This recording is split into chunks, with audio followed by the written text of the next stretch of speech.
I was having a conversation with my friend, and he was talking about how he's had to travel overseas to find love. And there's one girl that he's dating currently, and she's like, oh, she's beautiful. She's a 10.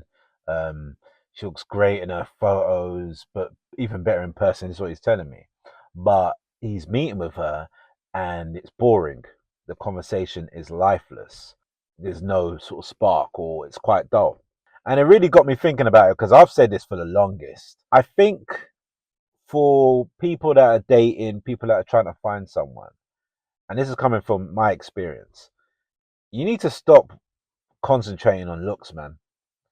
The whole thing of they look like a 10 and a dime piece and they got a great body, all that kind of stuff.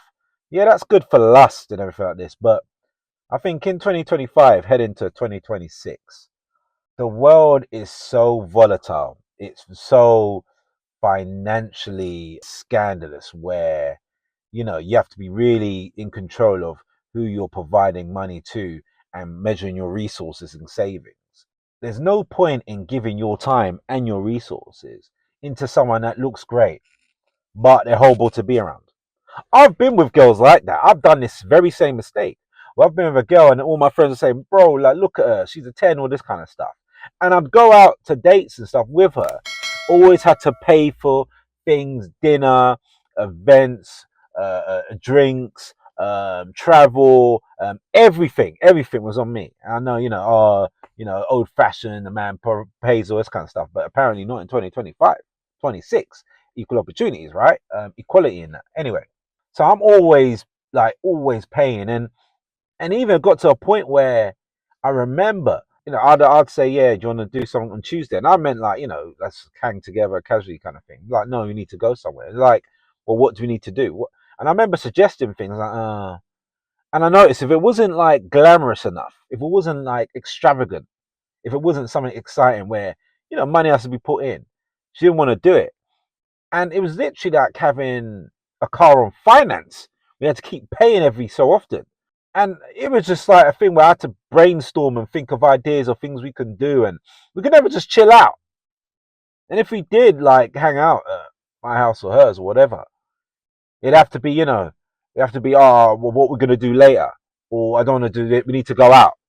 It was mentally jarring, financially jarring, and jarring on my time, spending some time with someone that didn't really just want to be with me. I'm just saying that we really need to think about who we spend our time with. It's not just about the looks, guys and gals. The big ass and the pretty eyes or the big muscles and the six pack. All these things. They're great for lust and all this kind of stuff. But if you're not getting any valued commitment, if you're not getting your best friend, you're not getting someone that you can confide in, that someone that's got your back. That old Rocky and Adrian story in the Rocky movies, where she didn't seem like the most beautifulest of types, but she had his back. She was there from the beginning to the end, from the highs to the lows. That person you're dating that looks great and looks good in camera, and all the friends that gas you over it and say, "Bro, how did you bag that? How did you bag that?" Is she gonna be there when the chips are down? Because these days the chips are going down. Finances ain't financing enough these days. The maths ain't mathing. Things are peak. We're in an age where mental health is at a forefront, where people are checking out early all the time. You're hearing stories. People are crashing out all the time. Are you with someone that's, when it's them cold winter nights, I ain't just talking about the weather, when it's cold mentally, when it's cold in the society, is that person gonna be there to comfort you? If are they by your side? If you're strapped for cash at that certain month, they're gonna be like, "Don't worry, I'll get this." Or, "Man, we just can stay in. We stay in, man. Don't worry about that. Don't worry. What are you worrying about? I got you. We just have tuna today, baby. You ain't got to do nothing. I've got you. I'll look after. Don't worry. I got this." Do you have someone like that, or you do have someone that's got the beautiful eyes and the big lips, all this kind of stuff, that whatever you tick this beautiful. But then they're like, yeah, when we go in like, oh, I don't know, somewhere in Park Lane or something.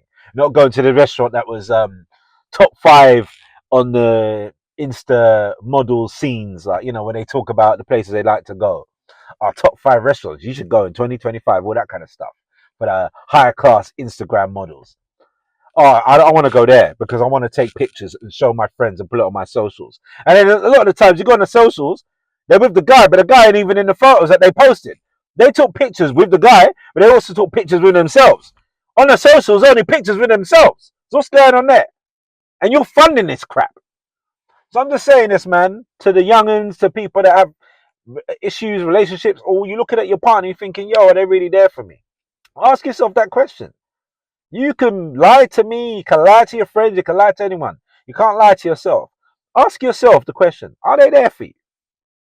If the chips are down and you have to work as a road sweeper or serving fries somewhere or something like that, are they going to be there for you? Are they going to be there by you? Are they going to stick by you? Are they going to stand by you? Or are they going to be embarrassed about you? Are they going to be ashamed to be with you? Are they going to stop? They're going to start ghosting you and just, not be happy in that relationship. Ask yourself that question, man.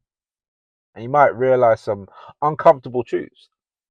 Like, I want to have a lot of uncomfortable conversations because I think comfort keeps us down. Comfort keeps us in mediocre levels where uncomfortableness is the things that get us out of our comfort zone.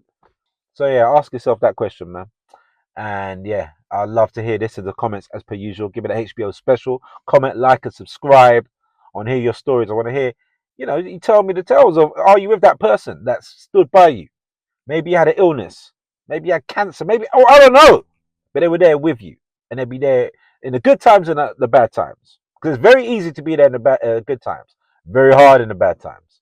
So I'd love to hear your stories, people. I'll see you again in the next one. Also, check out my socials. Follow me on Instagram, TikTok, and what's the other one? Facebook. Because I upload videos there that you won't see on here, on YouTube. And I'm gone, people. Peace.